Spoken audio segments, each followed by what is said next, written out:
తెలంగాణ రాష్ట్రంలో supreme court guide lines కు వ్యతిరేకంగా జనాభా లెక్కలు సరిగ్గా సేకరించకుండా అశాస్త్రీయంగా జరిగిన ఎస్సీ వర్గీకరణ వల్ల ఎస్సీలలో 59 కులాలు ఉండగా ఎస్సీ వర్గీకరణ చట్టం 99 జీవో ప్రకారం ఎస్సీలలోనే 58 కులాలు పూర్తిగా అన్యాయం జరుగుతుందని సీఎం రేవంత్ రెడ్డి ఈ జటిలమైన సమస్యను పరిష్కారం చూపి తెలంగాణలోని 40 లక్షల మంది మాలల భవిష్యత్తును నాశనం కాకుండా చూడాలని తెలంగాణ రాష్ట్ర మాలా సంఘాల JAC chairman doctor Mandala Bhaskar, greater Hyderabad మాలా సంఘాల జేఏసీ చైర్మన్ బేరా బాలకిషన్, గౌరవ అధ్యక్షులు చెరుకు రామచందర్, మాలా విద్యార్థి జేఏసీ అధ్యక్షులు మాదాసు రాహుల్, మాలా యువజన సంఘాల జేఏసీ అధ్యక్షులు డాక్టర్ వీరస్వామి అన్నారు.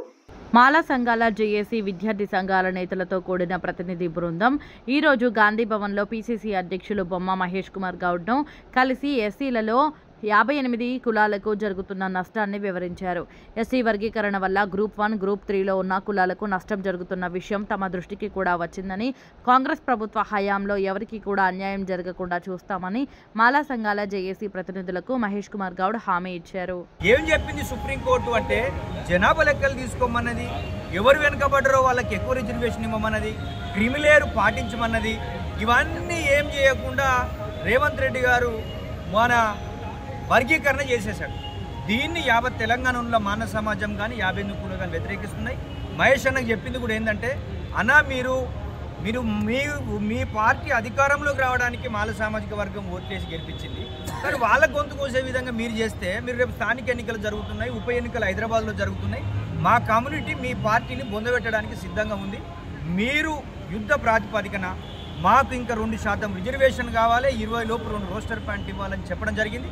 ఆయన కూడా ఇది మా దృష్టికి వచ్చింది, మీకు అన్యాయం జరిగిన మాట వాస్తవమే, మీకు తప్పకుండా న్యాయం జరిగే విధంగా మేము చేస్తామని ఆయన చెప్పాడు. కానీ మేము ఒకటే చెప్తా ఉన్నాం, ముఖ్యంగా కాంగ్రెస్ పార్టీలో ఉన్నటువంటి మంత్రివర్గానికి కానీ, ముఖ్యమంత్రికి కానీ, పిసిసి అధ్యక్షుడైనటువంటి మహేష్ అన్నకు కానీ మా కమ్యూనిటీని తడిబట్టతో గొంతు కోసినట్టు ఈరోజు బీటెక్లో కానీ, అదేవిధంగా ఎంటెక్లో కానీ, పిహెచ్డీలో కానీ, ఎంబీబీఎస్ సీట్లలో కానీ, ఇంటర్మీడియట్ డిగ్రీ మొత్తం కూడా మాకు రిజర్వేషన్ లేకుండా పోయినాయి. మా వాళ్ళందరూ ఏమడుగుతున్నారు, ఈరోజు మాకు రిజర్వేషన్ తీసేసారు కదా, మమ్మల్ని ఈడబ్ల్యూఎస్లో వేయండి అయ్యా అనేటువంటి పరిస్థితి వచ్చింది. ఈ 5 నెలల్లో ఏ రంగాలలో నష్టం జరిగిందో ఆ కాపీస్ కూడా మనం తీసుకోవడం జరిగింది. వాళ్ళు ఇచ్చిన రోస్టర్లో కూడా అన్యాయం జరిగిన విషయాన్ని వాళ్ళకు చెప్పడం జరిగింది. తప్పకుండా కాంగ్రెస్ ప్రభుత్వానికి, రేవంత్ రెడ్డి గారికి, మహేష్ కుమార్ గారికి మేము ఒకటే చెప్పదలుచుకున్నాం, మీరు గిట్లా ఈ రోస్టర్ పాయింట్ను మార్చకపోతే, 2% రిజర్వేషన్ను పెంచకపోతే భవిష్యత్తులో మా కార్యాచరణ ఉంటుంది.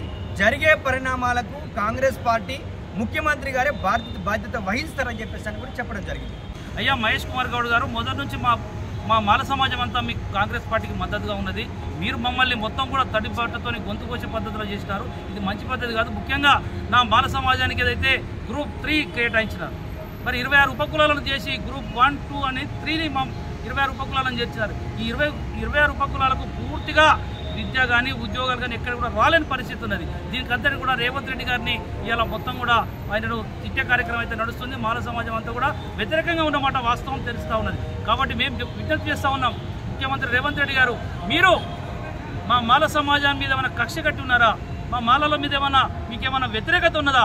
మీరు తండ్రి లాంటి పదవి మీద ఉండి మా అందరికీ కూడా అన్యాయం చేస్తే తెలంగాణ రాష్ట్రంలో మరి మీకు పూర్తిగా ఎదురుగాలు వీస్తాయనే మాట గాంధీ భవన్ సాక్షిగా తెలియజేస్తా ఉన్నాం. అట్లనే మాల ఎమ్మెల్యేలారా, మాల మంత్రులారా, మీరందరూ కూడా ముఖ్యమంత్రి గారి మీద ఒత్తిడి తీసుకురావాలి. మన మాల సమాజం అంతా ఇబ్బందులో ఉన్నది. మన విద్యార్థులందరూ కూడా సీట్లు రాకుండా ఇబ్బందులు ఉన్నారు.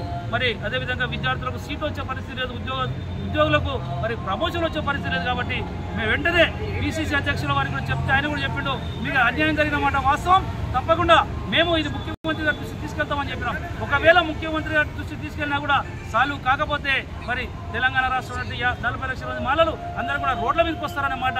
దీనికి బాధ్యత మొత్తం రేవంత్ రెడ్డి గారు, ముఖ్యమంత్రి గారు వహించాలని చెప్పి తెలంగాణ మాల సంఘాల జేఏసీ తరఫున విజ్ఞప్తి చేస్తా ఉన్నాం. మా సమస్యను సాల్వ్ చేయమని చెప్పి విజ్ఞప్తి చేస్తా ఉన్నాం.